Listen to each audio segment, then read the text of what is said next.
What's the role of middle management? What's the role of the line level police officer or deputy?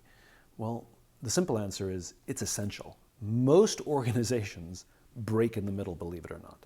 Sometimes you have fantastic, inspired leadership at the top, but for some reason it's not getting through the middle, and then you go to the front line and it's like, this is the worst place in the world to work.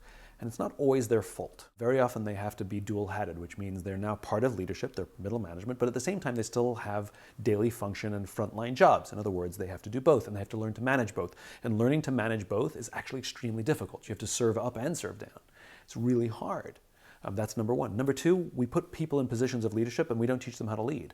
Usually we take our high performers who passed a test and we give them a new rank and you say, you're now in charge, but they were good at what they were doing. That doesn't mean they're good at leading other people to do the same thing.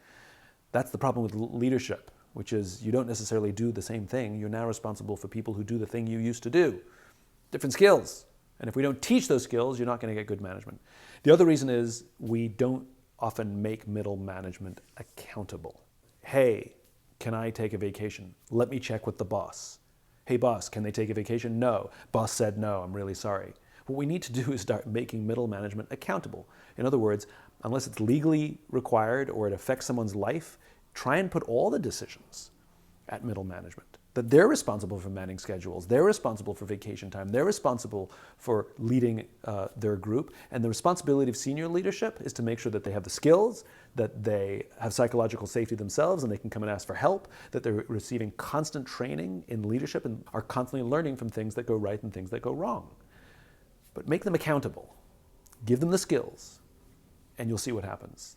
People tend to rise to the situation.